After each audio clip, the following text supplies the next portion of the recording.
Hi Pisces, welcome to your mid to end September general reading. This is for Sun, Moon, Rising, Venus and North Node energies. How are you all? We've just come off your full moon on the 10th of September, Pisces.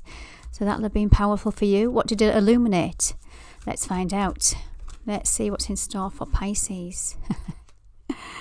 Whatever it did, you've got to surrender. There's the full moon energy there, guys. And we have at the bottom of the deck the new moon. So something was illuminated at your moon. Ready for a new start. Ready for a new beginning. Now the next new moon is in Libra, which happens on the 25th of September. I've already recorded that, guys. Check the link below, because obviously it's relevant. Unless it wouldn't have come up in your reading. So that moon cycle, you're ruled by the moon. So it's no surprise in that I'm tapping into your Neptunian energy. That's your ruler. And the moon, because who governs you? That's your bread and butter. So beautiful energy to kick off your reading. Surrender to the divine.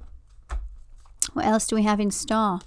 You are good enough, Pisces. There's things come into your world or your attention whereby it's been shining light on this Virgo energy. We are currently in Virgo season up until the 22nd of September. So when the light, the sun, whatever the moon is in a particular sign, it highlights the archetypes, it highlights the traits of that energy. Virgo is about health. It's about healing.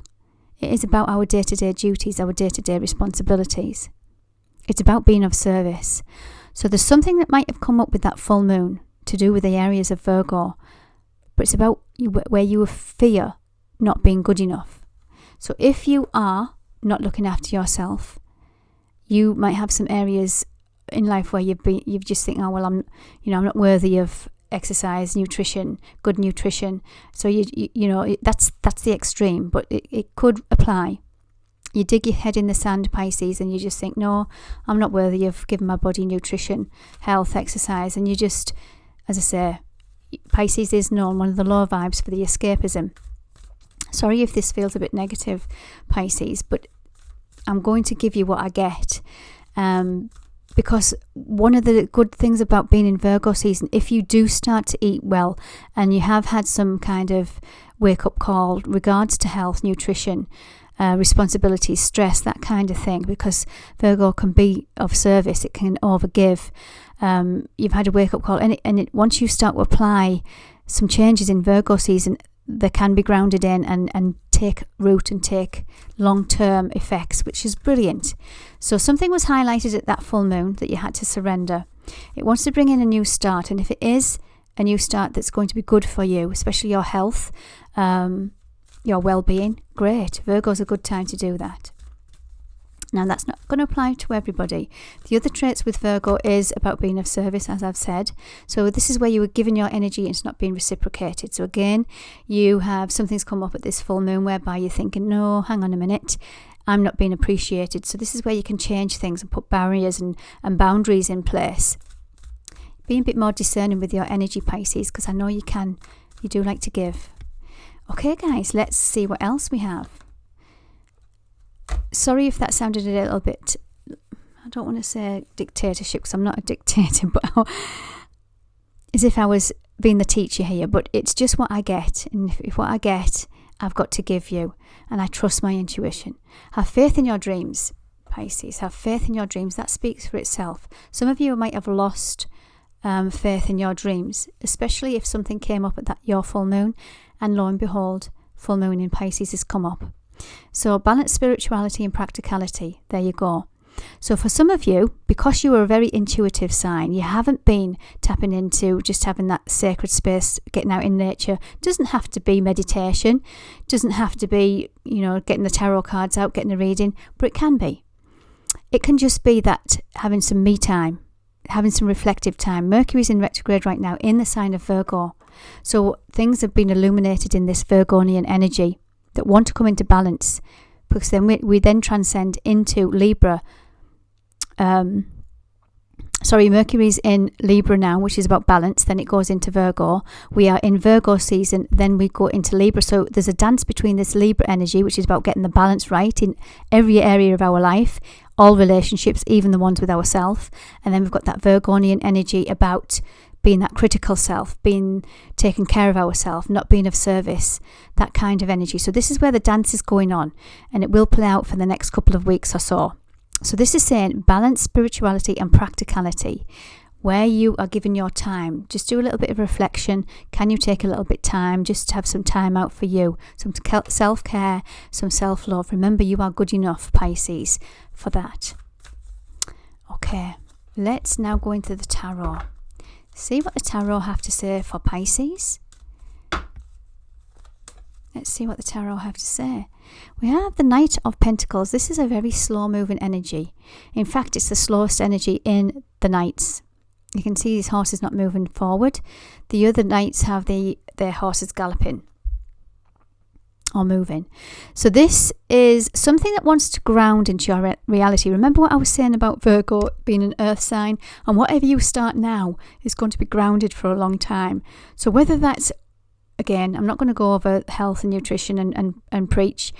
Whatever you start now that's good and balanced, you're going to reap the benefits from it, which is brilliant news.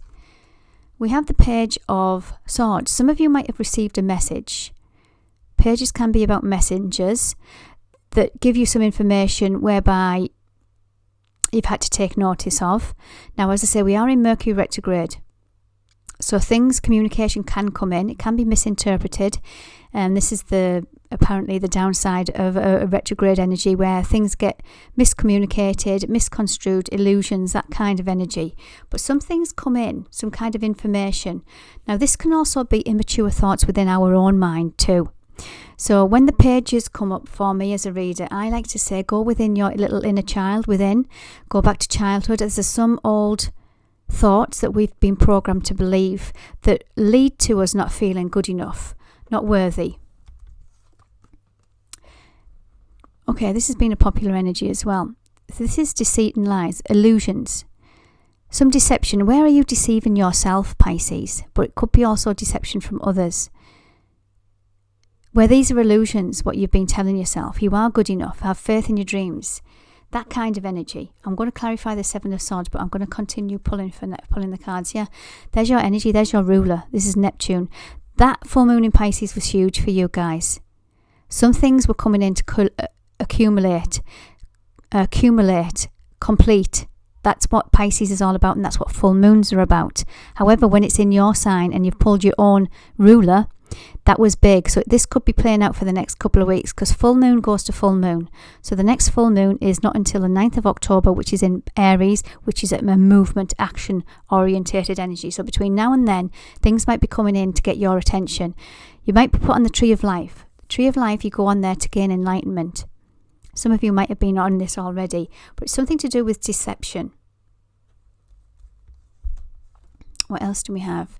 Worth and value. He's the Queen of Pentacles. So we started with the Knight of Pentacles. Something wants to come and ground into your practical world, and we finish off the tarot raw with the Queen. So this is how you receive money, your relationship with money.